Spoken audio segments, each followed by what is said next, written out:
Graça e paz, amados, bem-vindos ao nosso encontro semanal. O título da nossa lição de hoje é o Espírito Santo. O texto bíblico está no livro de Isaías 44, do 1 ao 8. Eu vou ler apenas do 1 ao 3, que diz assim: Agora, pois, ouve, ó Jacó, servo meu, e tu, ó Israel, a quem escolhi. Assim diz o Senhor que te criou e te formou desde o ventre, e que te ajudará. Não temas, ó Jacó, servo meu, e tu, Jerusalém, a quem escolhi, porque derramarei água sobre o sedento e rios sobre a terra seca. Derramarei o meu espírito sobre a tua posteridade e a minha bênção sobre os teus descendentes. Palavra do Senhor. Amados, nós temos 3 objetivos hoje. Primeiro é compreender que o Espírito Santo atuou por todo o Antigo Testamento. Segundo objetivo nosso é entender que nem sempre sua ação ela é visível, clara, explícita e perceptível, mas apesar disso o Espírito Santo nunca deixou de colaborar com Deus. E terceiro e último objetivo nosso é perceber que o Espírito Santo teve um papel fundamental no plano de Deus e que ele foi anunciado desde os tempos mais longínquos. Esses são os nossos objetivos. Pois bem, queridos, a Bíblia, ela possui diversos tipos de literatura. Nós temos história, poesia, profecia, epístola e etc. Ela foi escrita por diferentes pessoas em épocas distintas. Apesar disso, cremos que ela é completamente inspirada pelo Espírito Santo de Deus, ou seja, acreditamos fielmente em que o Espírito guiou e iluminou os autores durante os relatos dos acontecimentos, independente do tempo ou do local onde estavam. Vimos nas lições passadas, assim, de maneira muito breve, muito rápida, né, algumas citações e algumas referências ao Espírito Santo no Antigo Testamento. Agora, no entanto, traremos uma perspectiva mais panorâmica dentro desse tema. A presença do Espírito Santo, irmãos, de Gênesis a Apocalipse, ela é real. E não temos dúvida de que ele age em parceria com Deus desde a eternidade. Agora, preciso ficar claro o seguinte: nós não vamos estudar livro por livro no Antigo Testamento. Nós vamos manter, para fins didáticos, as seguintes divisões. Vamos falar sobre a atuação do Espírito no Pentateuco, a atuação do Espírito nos livros históricos, a atuação do Espírito Santo nos livros poéticos e a atuação do Espírito Santo nos livros proféticos. Então vamos começar, Nosso primeiro tópico fala sobre o Espírito Santo no Pentateuco, nos 5 primeiros livros da Bíblia Sagrada. Então vamos para Gênesis. Bom, em Gênesis lemos que o Espírito de Deus atuou principalmente na criação do universo. Gênesis 1:2, o que diz? E o Espírito de Deus se movia sobre a face das águas. Irmãos, a fé cristã, ela começa com a confissão de que Deus é o Criador dos céus e da terra. Na perspectiva cristã, as primeiras histórias de Gênesis estabeleceram o palco para o desenrolar do drama redentor narrado na Bíblia. A cena final desse drama é retratada no livro de Apocalipse, o último livro da Bíblia. O escritor visionário do Apocalipse antevê que, assim como houve um início do mundo no qual Deus trouxe à existência céus e terra, haverá também um começo. Aí nós temos a atuação do Espírito Santo no livro do Êxodo.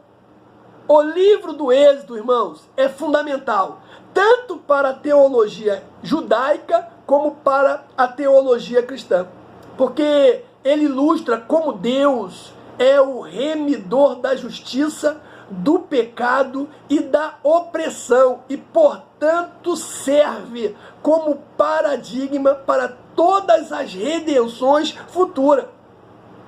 Êxodo nos ensina que Deus é soberano sobre sua criação e que os seres humanos não podem desacatar sua vontade nem limitar os seus propósitos. Em Êxodo, o Espírito Santo aparece como especial cooperador dos propósitos divinos. Olha aí, Êxodo 31, do 1 ao 11.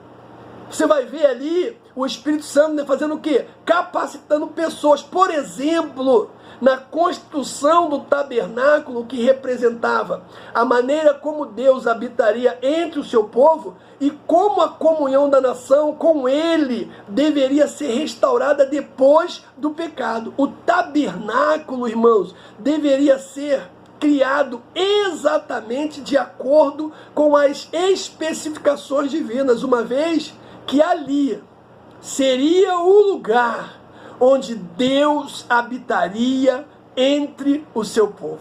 Embora o termo Espírito Santo não esteja explicitamente citado em alguns livros, não quer dizer que ele não estivesse cooperando com Deus. Uma coisa que nós precisamos entender já de início, irmãos, é que nem sempre veremos sua manifestação direta, visível e clara. Nem sempre. Mas podemos observá-lo quase como Moisés observou a glória de Deus pela brecha de uma rocha, de maneira breve, porém perceptível. Aí nós temos também a atuação, do Espírito no livro de Levítico. Não vemos expressamente, escrito o termo Espírito Santo nas páginas de Levítico. Contudo, nós sabemos que esse livro trata da santidade. Na verdade, esse livro, irmãos, ele é um livro poderoso. Poderosíssimo. Você precisa ler o livro de Levítico. Fala justamente do acesso do homem à santidade de Deus. Ele tem como contexto a caminhada do povo de Deus até Canaã, a terra prometida. Após o Êxodo, o Senhor continuou guiando os israelitas e estabeleceu regras para que eles pudessem servi-lo devidamente. Santidade significa separado, consagrado. Então era isso o que Deus estava fazendo com o povo que havia tirado do Egito. Ele estava ensinando-os que era preciso abandonar os costumes e os hábitos pecaminosos. O que diz o texto da palavra do Senhor? Fala a toda a consagração dos filhos de Israel e diz-lhes: santo sereis, porque eu, o Senhor, vosso Deus, sou santo. Levítico 19:2. Quando Pedro estava exortando o povo do seu tempo à santidade, o que ele disse? Você lembra? Mas como é santo aquele que vos chamou, sede vós também santo em toda a vossa maneira de viver. Porquanto está escrito: sede santos, porque eu sou santo. 1 de Pedro 1:15 e 16. Esse texto, irmãos, ele é assim, ele é muito poderoso, esse texto de 1 de Pedro, porque vamos pensar assim, quando o pecador se arrepende e aceita Jesus como Salvador pessoal, ele é o quê? Primeiro, justificado, regenerado, santificado e, por último, a coisa mais linda é que ele é adotado na família de Deus. A santificação é especialidade do Espírito Santo. É instantânea, mas ao mesmo tempo é progressiva, pois esse processo ele vai continuar durante toda a vida do cristão nessa terra. Vamos definir aqui rapidamente os termos, aí nós vamos ter um entendimento melhor. Quer ver? Vamos começar pela santidade de Deus. Essa santidade é absoluta, irmãos. Pois Deus é santo em seu caráter e essência, como diz o profeta Amós em duas ocasiões. Amós 4:2 e Amós 6, versículo 8. No primeiro texto ele diz: jurou o Senhor Jeová pela sua santidade. E o segundo texto diz: e jurou o Senhor Jeová pela sua alma. A santidade é característica fundamental de Deus. Isaías fala sobre isso, Isaías capítulo 6. Ele é singular por causa da sua majestade infinita e também em virtude de se tratar de um ser totalmente distinto e separado em pureza de suas criaturas, como diz o salmista no Salmo 99, do 1 ao 5. Essa santidade é a plenitude gloriosa da excelência moral de Deus, que na verdade, irmãos, existe nele e que nele se originou, não tendo sido derivada de ninguém. O que diz 1 Samuel capítulo 2, versículo 2, não há santo como o Senhor.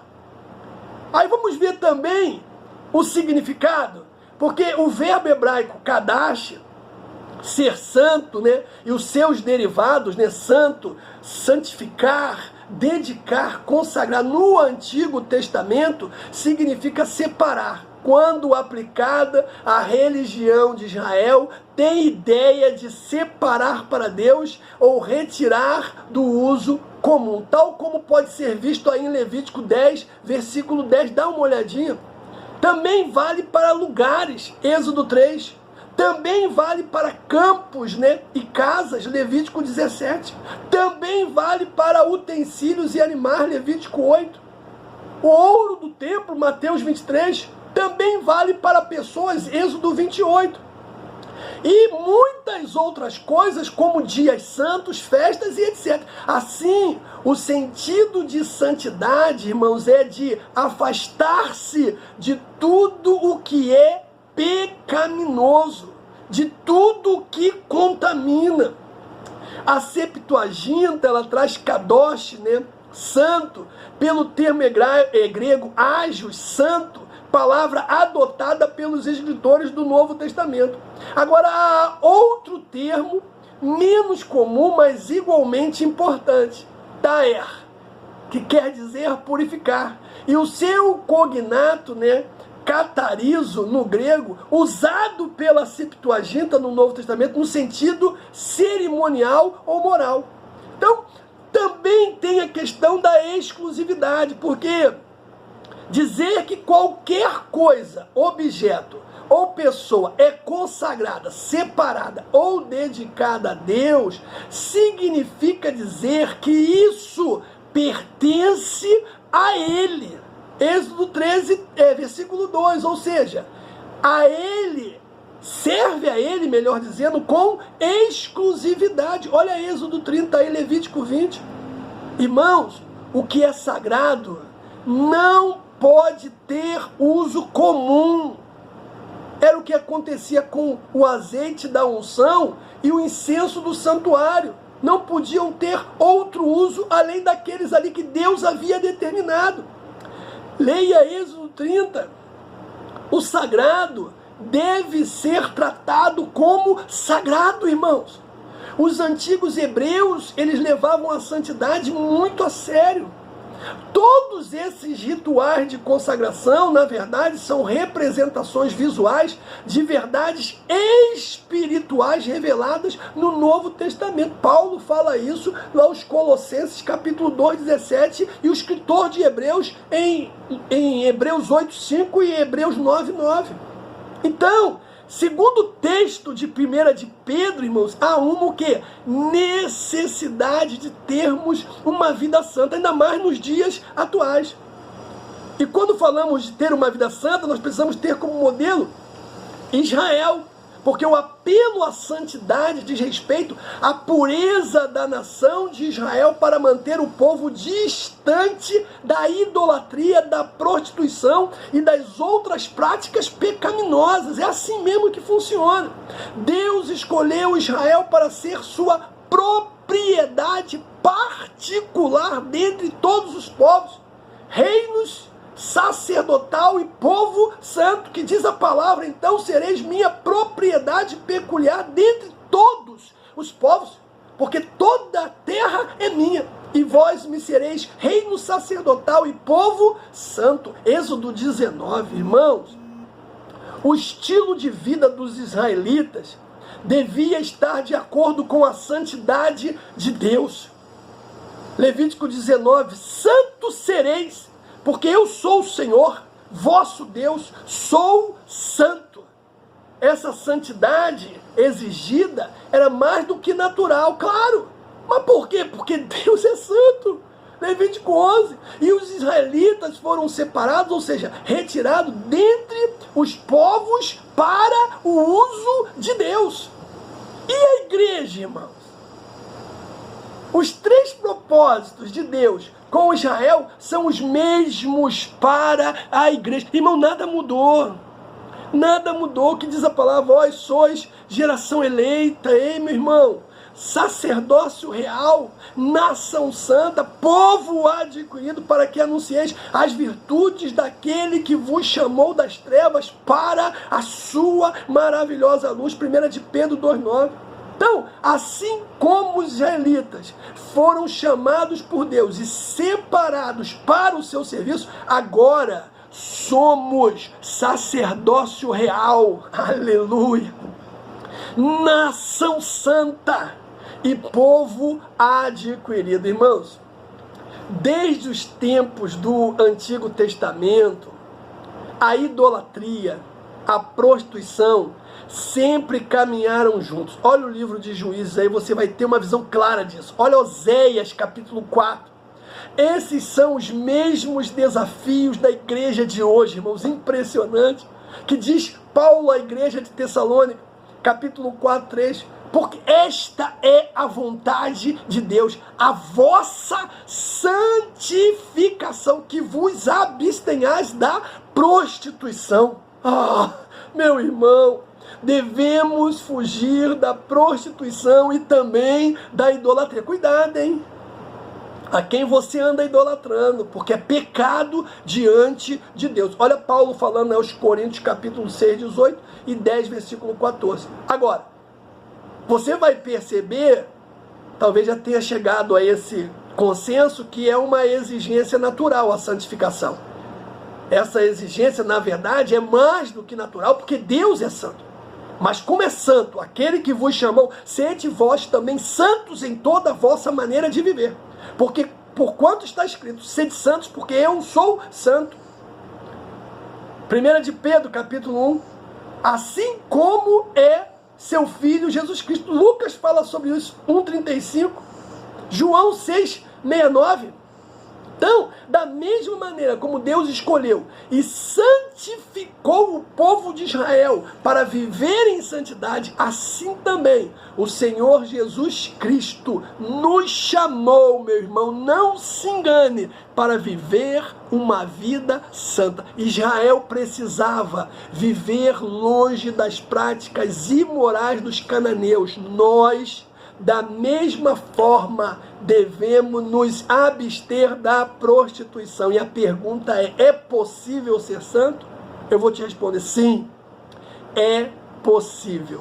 E deve ser o desejo de todo cristão se parecer com Jesus Cristo e ter uma vida santa, assim como Jesus ele teve. Pela sua infinita graça, irmãos, Deus concede vida santa a todos os pecadores, desde que eles se arrependam e confessem o nome de Jesus. Assim Deus, ele disponibilizou 3 meios para a santificação. Pega essa visão aí. Primeiro meio é o sangue de Jesus. E por isso também Jesus, para santificar seu povo, pelo seu próprio sangue, padeceu fora da porta. Hebreus capítulo 13.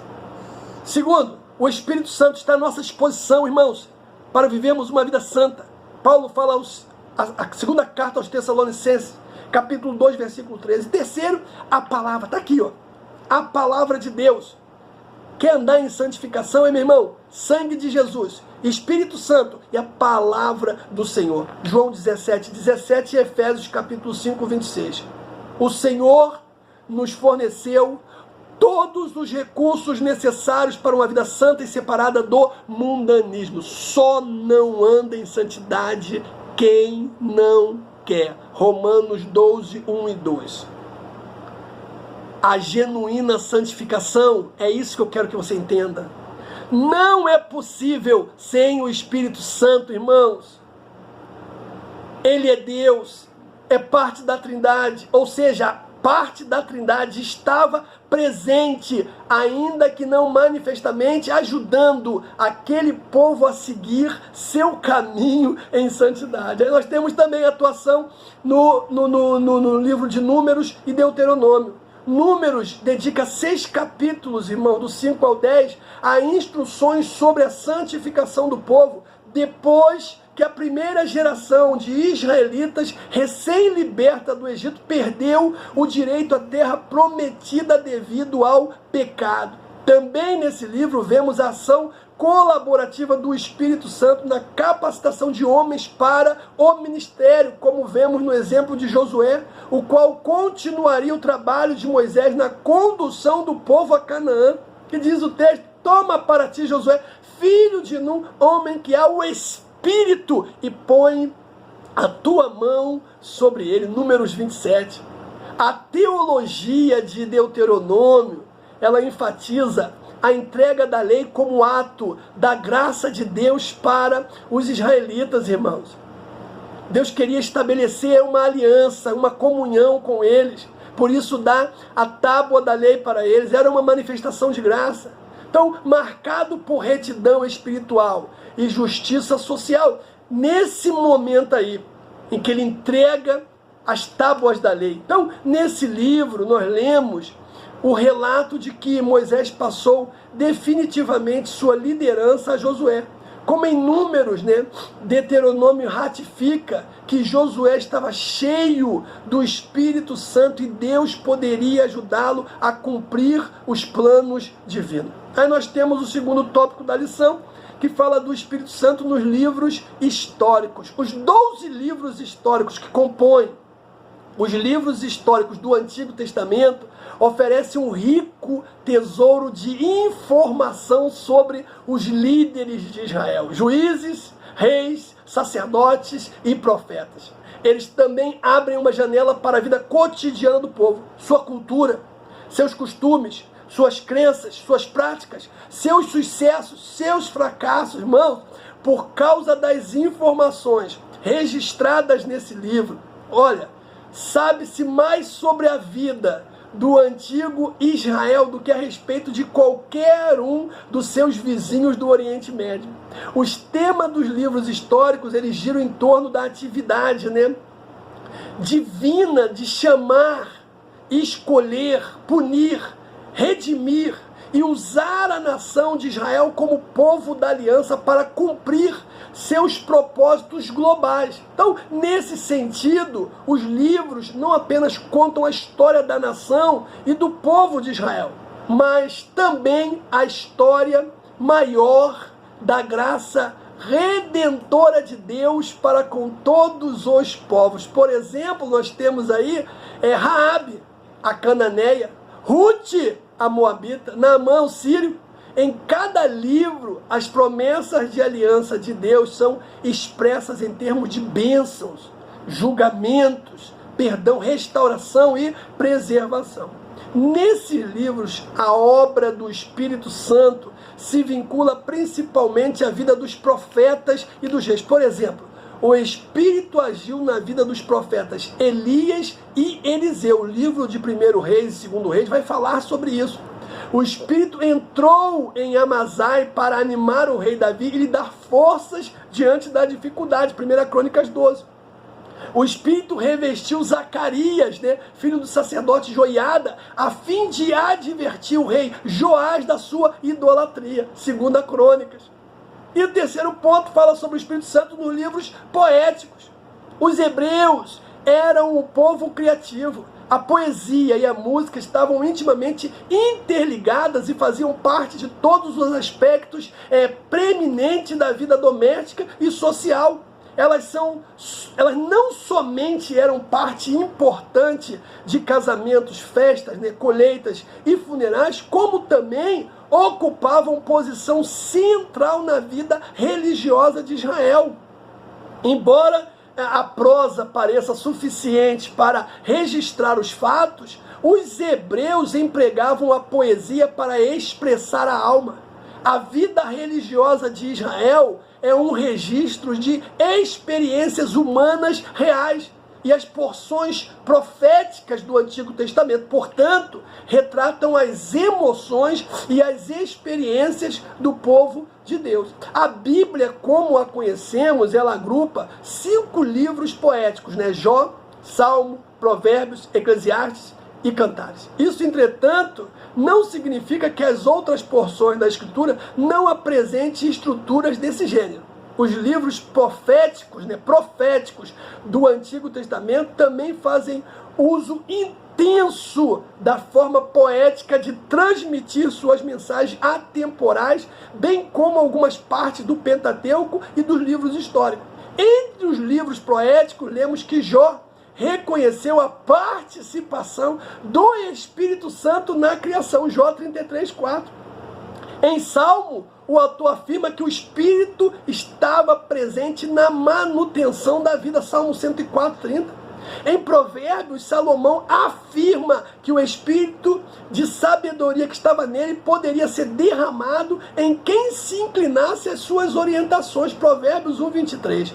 E aí nós temos o 4º ponto da nossa lição, que fala sobre o Espírito Santo nos livros proféticos. Nossa Bíblia inclui 5 livros de profetas menores, né? Isaías, Jeremias, Lamentações, Ezequiel e Daniel. As mensagens deles servem de lembrete de que todas as nações são responsáveis diante de Deus por seus comportamentos e suas políticas. Sobre os profetas menores, 3 têm como foco o reino do norte, né? Israel, cuja capital era Samaria. Nós temos Oséias, Amós e Jonas. 6 profetas menores têm como foco o reino do sul, cuja capital era Jerusalém: Joel, Obadias, Miqueias, Naum, Abacuque e Sofonias. Os 3 últimos profetas menores, né, Ageu, Zacarias e Malaquias, têm como foco os asilados judeus que haviam retornado da Babilônia para reconstruir o templo e restabelecer Jerusalém. Eles foram o elo final, né? Ou formam o elo final com as profecias messiânicas cumpridas em Jesus no Antigo Testamento. E podemos ver a ação do Espírito Santo em Zacarias, quando o profeta exorta o duro coração do povo, ao qual sequer ouviu o que os profetas antigos falaram. Ele admoesta o povo por causa da injustiça que eles estavam praticando, Miqueias 2. Em Ezequiel, você vai ver ele também, né, exortando o povo na condução profética de sua missão. As mensagens dos profetas ainda falam ao nosso coração hoje, embora não sejam endereçadas a nós diretamente, né? E nós sabemos disso perfeitamente. Na verdade, ela nos lembra de que Deus considera todas as pessoas responsáveis por suas atitudes, especialmente aquelas que afirmam pertencer a Ele. O Espírito Santo é o grande responsável por fazer as vozes desses grandes homens reverberarem em nossos corações nos dias atuais. Irmãos, eu quero concluir a lição dizendo o seguinte: em todo tempo compreendemos que o Espírito Santo cooperou conjuntamente com Deus no cumprimento dos seus desígnios, apesar de nem sempre conseguirmos ver tão claramente nos relatos bíblicos, né, expressões diretas e explícitas sobre a sua pessoa. Contudo, não há como refutar que, ainda que discreto, ameno, modesto ou mesmo insensível, o Espírito Santo sempre colaborou de alguma forma para os propósitos do Senhor, inclusive no Antigo Testamento. E igualmente, nem sempre o percebemos agindo em nossa vida com a sua presença vigorosa e intensa. Todavia, isso não quer dizer que ele não esteja atuando. É preciso ter fé, crendo que o Espírito Santo está trabalhando, ainda que não percebamos. Ele é o Espírito Santo de Deus. Ele é o próprio Deus, e que o Senhor te abençoe.